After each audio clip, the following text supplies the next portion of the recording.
नमस्कार दोस्तों, आप सभी लोगों का स्टडी IQ अकेडमी स्वागत है। आप सभी विद्यार्थियों के लिए महत्वपूर्ण प्रश्न लेके आ गया हूं दोस्तों, यहां पर राजस्थान जीके के। तो दोस्तों, अंतिम रात में कैसे तैयारी करनी है आपको राजस्थान जीके की, वो महत्वपूर्ण प्रश्न मैं आप लोगों के लिए लेके आ गया हूं। क्योंकि अब दोस्तों आपके पास कुछ भी समय नहीं बचा है, तो आपको पढ़ना क्या है, बस वही प्रश्न मैं आपके लिए लेके आया हूं। इसके अलावा आपको राजस्थान जीके में और कुछ नहीं पढ़ना पड़ेगा दोस्तों। हमारी 2-4 वीडियो और पड़ी हुई है, आप उनको देख डालना, आपका इनमें से ही प्रश्न आ जाएंगे।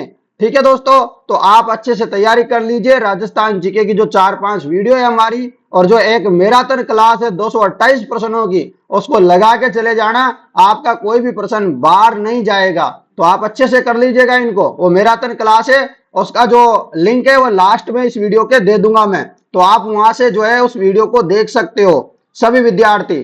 ठीक है दोस्तों, तो क्लास को शुरू करते हैं। सभी विद्यार्थी जो है वीडियो को अच्छे से शेयर कर देना, जितना भी हो सकता है आप सभी विद्यार्थियों से। तो चलिए दोस्तों, ये रहा आपका महत्वपूर्ण प्रश्न। प्रश्न क्या है, चलिएगा। प्रश्न ये रहा बहुत महत्वपूर्ण। क्या है कि राजस्थान के राजवंशों के राजस्व प्रणाली के अंतर्गत किस प्रकार की भूमि को राजा की निजी संपत्ति माना जाता था। तो आपको बताना है कि राजस्थान के जो राजवंशों के जो राजस्व प्रणाली के अंतर्गत किस प्रकार की भूमि को राजा की क्या माना जाता था, निजी संपत्ति माना जाता था। तो किसको माना जाता था, तो आपको याद रखना है खालसा भूमि को। कौन सी भूमि को, खालसा भूमि को। नेक्स्ट प्रश्न है, हाल ही में राजस्थान के किन जिलों में पोटास के बड़े भंडार मिले हैं। तो पोटास के बड़े भंडार कहां पे मिले हैं, तो पोटास के बड़े भंडार मिले हैं गंगानगर, बीकानेर, नागौर, इन जिलों में। नेक्स्ट प्रश्न है कि निम्नलिखित में से कौन सा अभिलेख दे रखा है, यानी कि शिलालेख अभिलेख दे रखा है और जिला दे रखा है, स्थान दे रखा है, सुमेलित नहीं है। वो आपको बताना है 3 सुमेलित है और 1 सुमेलित नहीं है। आप बताइए। आपको बताया बसंतगढ़ जो शिलालेख है वो सिरोही में मिला है। मानमोरी का आपको बताया चित्तौड़गढ़ में मिला है। चीरवा शिलालेख आपको बताया उदयपुर में मिला है, परंतु घटियाला शिलालेख आपको बताया अजमेर में नहीं मिला है। तो आपको इस प्रकार जो है सारे के सारे प्रश्नों को करना है और अच्छे से याद कर लीजिएगा, क्योंकि प्रश्न यहीं से आने वाला है। तो आप लोगों की तैयारी कैसे है वो भी मुझे कमेंट करके बता देना। और आपको जैसे पेपर खत्म हो जाएगा 15 तारीख को, आपका तुरंत आंसर की वगैरह का सॉल्यूशन करवाया जाएगा। तो आप इस चैनल को सब्सक्राइब कर लीजिएगा, और आने वाले समय में जितनी भर्ती परीक्षाएं होगी उनकी तैयारी भी यहाँ पर निःशुल्क करवाई जाएगी। तो आप इस चैनल को सब्सक्राइब करके जरूर रखिएगा। प्रश्न है आपके लिए, किस मेवाड़ शासक के समय जावर की खानों में चांदी की प्राप्ति हुई थी। तो आपको बताना है कि किस मेवाड़ शासक के समय जावर की खानों में चांदी की प्राप्ति हुई थी। तो चांदी की प्राप्ति हुई थी, आपको बताना है महाराणा लाखा के समय। किसके समय प्राप्त हुई थी जावर में चांदी की खाने, महाराणा लाखा के समय प्राप्त हुई थी, आपको याद रखना है। नेक्स्ट प्रश्न आपके लिए ये रहा। प्रश्न क्या है कि लटियाल माता का मंदिर राजस्थान में किस स्थान पर अवस्थित है या स्थित है। बताओ, लटियाल माता का मंदिर कहां पे है। तो लटियाल माता का मंदिर है फलोदी में। कहां पर है, लटियाल माता का मंदिर फलोदी में स्थित है लटियाल माता का मंदिर। नेक्स्ट प्रश्न, चित्तौड़गढ़ के द्वितीय शाखा में किस रानी ने जोहर किया था। तो आपको बताना है कि चित्तौड़गढ़ का जो सेकंड शाखा था, यहां पर जो है जोहर किस रानी के द्वारा किया गया था। तो आपको याद रखना है रानी कर्मावती के द्वारा, या रानी कर्णावती के द्वारा जो है चित्तौड़ के दूसरे शाखे में जोहर किया गया था, आपको याद रखना है। दोस्तों फटाफट से जो है आप इन प्रश्नों के जवाब देते रहिएगा कमेंट में। निम्नलिखित में से कौन सा घन लोकवादी यंत्र नहीं है, और मुझे कमेंट करके बताना कि आपके 40 में से कितने प्रश्न सही है। निम्नलिखित में से कौन सा घन लोकवादी यंत्र नहीं है। तो गन वाला नहीं, देखो आपको बताया मंजीरा भी है, चीपिया भी है, हाकल भी है, परंतु बांकिया नहीं है। ये घन वाद्य यंत्र नहीं है। नेक्स्ट प्रश्न आपके लिए ये रहा। प्रश्न है कि राजस्थान के किस नरसंहार को गांधी जी ने दोहरी डायर शायर संज्ञा दी थी। तो ये आप सबको पता है, नीमूचाणा हत्याकांड घटना जो अलवर में हुई थी, इसी को गांधी जी ने दोस्तों दोहरी डायर संज्ञा दी थी। यह आपको याद रखना है। जबकि मानगढ़ धाम को तो आपको पता है इसको राजस्थान का जलियांवाला बाग हत्याकांड बोलते हैं, ये आपको याद रखना है। चलिएगा, प्रश्न है आपके लिए अगला कि जिंगोली परबतसर का युद्ध 1807 में लड़ा गया था, किस किस के मध्य लड़ा गया था, कौन कौन सा राज्य, आपको बताना है कि जो जिंगोली परबतसर का जो युद्ध हुआ था कब हुआ था, ऐसे भी क्वेश्चन आ सकता है। तो 1807 में हुआ था, किस किस के मध्य लड़ा गया था, तो जयपुर और जोधपुर के जो है राजाओं के मध्य लड़ा गया था यह जिंगोली का युद्ध। अगला प्रश्न ये रहा आपके लिए अगला प्रश्न। प्रश्न है सीप क्या है, सीप एक है, तो सीप क्या है एक, बताइए। तो सीप क्या है दोस्तों, एक जो है अनुदैर्घ्य बालू का स्तूप है सीप, क्या है, एक अनुदैर्घ्य बालू का स्तूप है सीप। नेक्स्ट प्रश्न आपके लिए ये रहा दोस्तों, निम्नलिखित में से कौन सी प्रथा जो है विवाह से संबंधित है, तो इनमें से कौन सी प्रथा है जो विवाह से संबंधित, क्या जड़ुलिया है, क्या जलवा पूजन है, मौसर है, मूठ भराई है, क्या है, तो जवाब हो जाएगा जो मूठ भराई होती है ये जो किससे संबंधित है, विवाह से संबंधित रस्म है, आपको याद रखना है। अगला प्रश्न कि 1857 की क्रांति के दौरान राजस्थान में कितनी जो है छावनियां थी, कितनी ब्रिटिश छावनियां थी, आपको याद रखना है 6 ब्रिटिश छावनियां थी, जिसमें से 4 ने भाग लिया था, 2 शामिल नहीं हुई थी, आपको याद रखना है इस बारे में भी। चलो शुरुआत कहां से होती है, नसीराबाद छावनी से जो है 1857 की क्रांति की शुरुआत हुई थी, आपको यह भी याद रखना है। अगला प्रश्न कि राजस्थान की अंतरराष्ट्रीय सीमा पर स्थित झीलों का उत्तर से दक्षिण की क्रम, आपको बताना है कि उत्तर से जो दक्षिण क्रम है, आपको पता है उत्तर में गंगानगर, दक्षिण में बाड़मेर, तो ऐसा ढूंढ लो, आपको पता है गंगानगर यहां दिख रहा है, बाड़मेर यहां दिख रहा है, तो अपना जवाब यही होगा, पढ़ने की जरूरत ही नहीं है। तो गंगानगर, बीकानेर, जैसलमेर, बाड़मेर ये अपना जो है सटीक जवाब होगा। चलिएगा, तो कुछ प्रश्नों को तो आप ऐसे भी कर सकते हो। अगला प्रश्न आपके लिए, बताइए यहां सिंचाई परियोजना दे रखी है, झीलें दे रखी है, जो सुमेलित नहीं है वह आपको बता देना है। चलो बताओ फटाफट, बहुत शानदार प्रश्न है और यह प्रश्न लगभग हर एग्जाम में देखने को मिलता है, तो आपके पीटीटी में भी आ सकता है बिल्कुल। तो आपको बताया सोम कमला अंबा का संबंध जो है डूंगरपुर से है, और सोम कागदर का आपको बताया राजसमंद से नहीं, कहां से है, उदयपुर से इसका संबंध है, याद रखना है। तो जवाब अपना यही होगा। नौर सिद्धमुख आपको पता है हनुमानगढ़ और चूरू को लाभान्वित करती है, सावन भादो आपको पता है कोटा है, तो तीनों परियोजना अच्छी से याद रखना, सोम कमलांबा डूंगरपुर, सोम कागदर उदयपुर और सावन भादो कोटा, इंपॉर्टेंट है। अगला प्रश्न आपके लिए, प्रश्न है दोस्तों राजस्थान में जो भीलों के द्वारा जो पहाड़ी भागों में कृषि की जाती है उसको क्या बोलते हैं, तो जो पहाड़ी भागों में जो कृषि की जाती है भीलों के द्वारा उस कृषि को हम बोलते हैं, पहाड़ों में की जाती है उसको चिमाता, और मैदानों में जो की जाती है और मैदान में करे तो उसको दजिया। तो अच्छे से याद रखना कि मैदानों में करे तो दजिया और पहाड़ों में करे खेती तो चिमाता। चिमाता मतलब ऐसे याद रखो चोटी वगैरह, ऐसे थोड़ा सा आप कुछ याद रखना पाओ तो ऐसे रख लो, है ना। चलो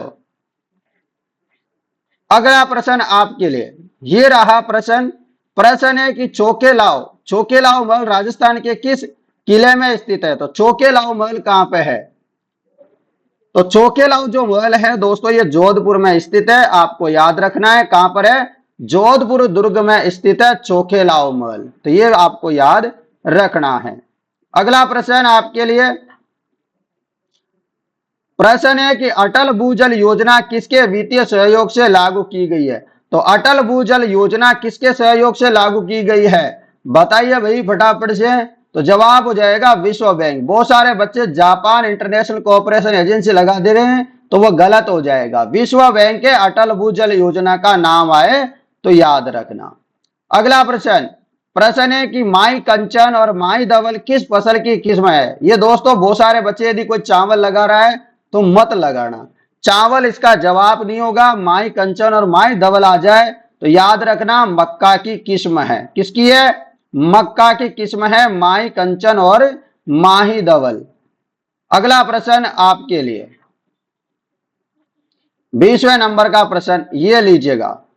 प्रश्न है आपके लिए कि निम्नलिखित में से कौन राजस्थान में जो लोकायुक्त होता है, तो लोकायुक्त के जांच दायरे में नहीं आता, और अपने राजस्थान के पहले लोकायुक्त कौन थे? बहुत बार ये प्रश्न आता है और आपको याद रखना चाहिए कि राजस्थान के फर्स्ट लोकायुक्त थे आईडी दुआ। कौन थे? आईडी दुआ। बहुत बार क्वेश्चन आता है। और राजस्थान लोकायुक्त का पद कब सर्जित किया गया? 1973 में। यह भी याद रखना। चलो बताओ, तो राजस्थान में लोकायुक्त के दायरे में कौन नहीं आता है? इन चारों में से आपको बताना है।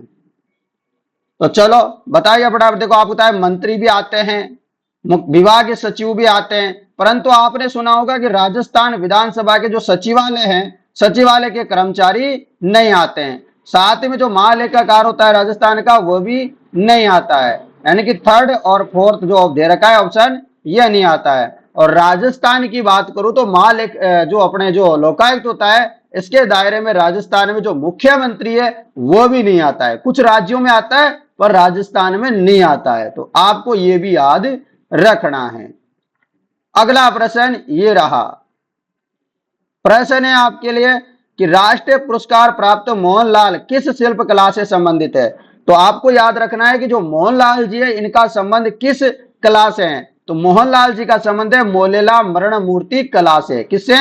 मोहनलाल। तो यहां देखो, मोहनलाल में मोह आ रहा है और मोलेला में भी मोह आ रहा है। तो कैसे याद रखोगे? मोहनलाल जी का संबंध मोलेला मरण मूर्ति कला से, ऐसे याद रख सकते हो। अगला प्रश्न आपके लिए, प्रश्न ये रहा। प्रश्न है कि राजस्थान में 75 से 110 सेंटीमीटर वार्षिक वर्षा वाले क्षेत्रों में कौन से वन पाए जाते हैं? तो किस प्रकार के वन पाए जाते हैं? तो शुष्क सागवान वन पाए जाते हैं 75 से 110 सेंटीमीटर, जहां पर भी वर्षा होती है वहां पर। अगला प्रश्न ये रहा दोस्तों आपके लिए। अगला प्रश्न है बहुत बढ़िया है। क्या है प्रश्न? कि राजस्थान में निम्नलिखित झीलों में से कौन सी झील जो है राष्ट्रीय संरक्षण कार्यक्रम के अंतर्गत नहीं आती? तो आपको मैंने बहुत बार बताया है कि 6 झीलें इस कार्यक्रम में आती है। कौन सी नहीं आती है आपको याद रखना है। तो आपको बताया जो कोलायत झील है ये नहीं आती है, पिचोला आती है, आना सागर आती है, फतेह सागर। तो मैं बता दूं, 2 उदयपुर की आती है, 2 अजमेर की आती है, 1 सिरोही की आती है, 1 जयपुर की आती है। बस इतना याद रखना है कि जयपुर मतलब उदयपुर, अजमेर, जयपुर, सिरोही, इतना याद रख लोगे तो आप ऐसे एलिमिनेट कर दोगे कि और कहीं की झील दिख जाए तो वो इसमें नहीं आती है। ठीक है, चलो अगला प्रश्न, निम्नलिखित में से कौन सी जो है राजस्थान में लोक नाट्य शैली नहीं है? तो आपको पता है ढाडी जो है किस प्रकार की लोक नाट्य शैली नहीं है? रम्मत भी है, स्वांग है, ख्याल है, पर ढाडी वाडी अपने राजस्थान में कुछ नहीं है। यह आपको याद रखना है। अगला प्रश्न 25, चलो बताओ। यहां पर प्राचीन अंचल दे रखा है और एक तरफ दे रखा है वर्तमान जिला या उससे सुमेलित नहीं है, वो आपको बताना है। यानी कि प्राचीन में यह नाम था और वर्तमान में यह नाम है, तो कौन सा गलत दे रखा है इसमें से वो बता देना है। तो आपको पता है सीवी जो है आपको पता है चित्तौड़गढ़ का बिल्कुल सही जवाब है। जांगल प्रदेश आपको पता है बीकानेर सही है और अबुर्द में सिरोही आपका सही है। तो सपाद लक्ष्य में तो आपको पता है जो सांबर झील है इसके आसपास का एरिया है उसको बोला जाता था, ये तो गलत है। अगला प्रश्न ये रहा। प्रश्न बहुत बढ़िया है कि किशनगढ़ हवाई अड्डे का उद्घाटन कब किया था? तो 2017 में किया था, आपको याद रखना है। कब किया था? 2017 में किया था, ये आपको याद रखना है, अक्टूबर 2017 में। नेक्स्ट प्रश्न,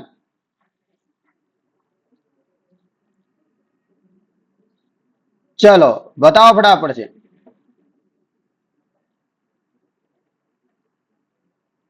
दीजिएगा जवाब फटाफट से।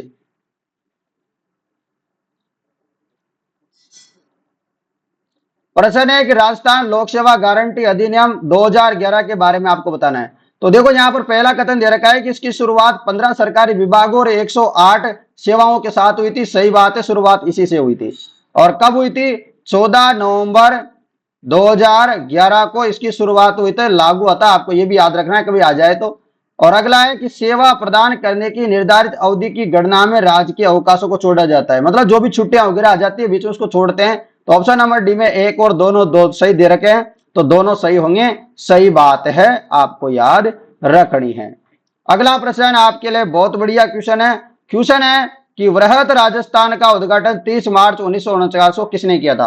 तो मैंने बता रखा है आपको बहुत बार कि आप कैसे याद रखोगे। तो आपको पता है पहले और दूसरे में गोडगिल गोडगिल आ जाएंगे, यानी कि नरहरि गोडगिल जो है आपका सही जवाब हो जाएगा पहले और दूसरे में। तीसरे में जो है चाचा नेहरू जी आ जाएंगे और चौथे में पटेल साहब आ जाएंगे। तो चौथा ही है व्रत राजस्थान, तो सरदार वल्लभ भाई पटेल इसका सही जवाब होगा। तो ऐसे याद रखना है। अगला प्रश्न, प्रश्न है कि चित्रकार जो अपने आदमकद व्यक्ति चित्रों के लिए जाना जाता था, तो अपने आदमकद जो है चित्रों के लिए जाना जाता था, उस व्यक्ति का नाम आपको बताना है। और मैं बहुत बार बताया हूं कि एक प्रश्न बहुत ज्यादा पूछा जाता है, तो याद रखना है जयपुर का साहिब राम। अब बहुत बार क्वेश्चन ये भी आता है कि साहिब राम का संबंध कहां से है, तो ऐसे याद रखना कि साहिब राम पीछे राम आ जाए तो जयपुर, और यदि पीछे साहिब दीन आ जाए तो ये आपको याद रखना है मेवाड़। बहुत इंपॉर्टेंट है। ये भी पूछते हैं कि निहाल चंद का संबंध कहां से, किशनगढ़ से, इनके द्वारा बनी ठनी का चित्र बनाया था, ये भी याद रखना। और अहमद अली का संबंध कहां से, बीकानेर से। तो आप इस प्रश्न में से भी चार चीजें याद रख सकते हो, चार पांच, कि आदमकद व्यक्ति चित्रों का कौन बनाता था, जयपुर का साहिब राम। और साहिब राम का संबंध कहां से, जयपुर से। साहिबदीन का संबंध मेवाड़ से। अहमद अली का संबंध बीकानेर से। निहाल चंद का संबंध किशनगढ़ से। और ये चारों चित्रकार बहुत ही इंपॉर्टेंट है, इसलिए बार बार में इनसे संबंधित प्रश्न आता रहता है। अगला प्रश्न, प्रश्न है कि कौन सा वन्य जीव अभ्यारण्य काले हिरणों और कुरंजों के लिए प्रसिद्ध है। तो काले हिरण और कुरंजा के लिए प्रसिद्ध है, आपको बताना है। तो जवाब हो जाएगा ताल छापर। ताल छापर जगह कहां पड़ती है, तो ये है ताल छापर कहां पर है, चूरू में स्थित है ताल छापर। यहां पर काले हिरण और कुरंजा पक्षी के लिए प्रसिद्ध है। ये रहा अगला प्रश्न। प्रश्न है आपके लिए कि कौन से जिले गजनेर लिफ्ट नहर से लाभान्वित होते हैं। तो गजनेर जो लिफ्ट नहर है, अब ऐसे याद रखो कि गजनेर जी का संबंध कहां से है। तो थोड़ा थोड़ा ऐसे याद रखोगे, कुछ समझ में आएगा, थोड़ी थोड़ी बात तो टूटी फूटी समझ में आ जाए, ज्यादा नहीं तो भी अपना काम हो जाएगा। किनका संबंध, बीकानेर नागौर से। तो आपको याद रखना है कि गजनेर लिफ्ट नहर का पानी कहां जाएगा, बीकानेर नागौर में जाएगा। अगला प्रश्न, आखा तीज। आखा तीज किस माह में आती है, याद रखना है। तीन तीजें आपको बढ़िया याद रखनी है। एक तो अपने बड़ी तीज हो गई, एक छोटी तीज हो गई, और एक आखा तीज हो गई। तो पहले आखा तीज को जान ले, फिर आगे और जान लेंगे। तो आखा तीज जो मनाई जाती है वो बैसाख में आती है। बड़ी तीज आती है भादवा की कृष्ण पक्ष की तृतीया को आती है। छोटी तीज जो जयपुर की प्रसिद्ध है, ये श्रावण की शुक्ल पक्ष तृतीया को आती है। तो ऐसे याद रख लो, काम हो जाएगा। दोस्तों ये एक एक प्रश्न बहुत ही इंपॉर्टेंट है आपके पीटीटी के लिए।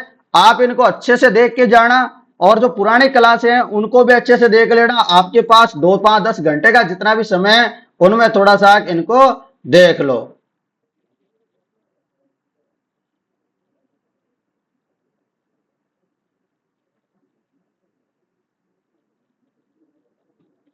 चलो बताओ फटाफट। तो आपको बताया बड़ली का शिलालेख जो कि अशोक के काल से पूर्व का माना जाता है, कहां स्थित है, तो आपको याद रखना है अजमेर में स्थित है। नेक्स्ट प्रश्न आपके लिए ये रहा। प्रश्न है कि दधी माता का मंदिर कहां स्थित है। तो दधी माता का मंदिर कहां पर है, गोट मांगलोद नागौर आपका सही जवाब होगा। नेक्स्ट प्रश्न आपके लिए प्रश्न ये रहा। प्रश्न है कि राजस्थान विधानसभा में प्रोटेम स्पीकर की नियुक्ति कौन करता है। तो राजस्थान विधानसभा में जो प्रोटेम स्पीकर होता है उसकी नियुक्ति कौन करता है, और हमारे वर्तमान में राजस्थान में कौन थे प्रोटेम स्पीकर। तो कालीचरण सराफ, जिनका विधानसभा क्षेत्र है मालवीय नगर। क्या है, मालवीय नगर।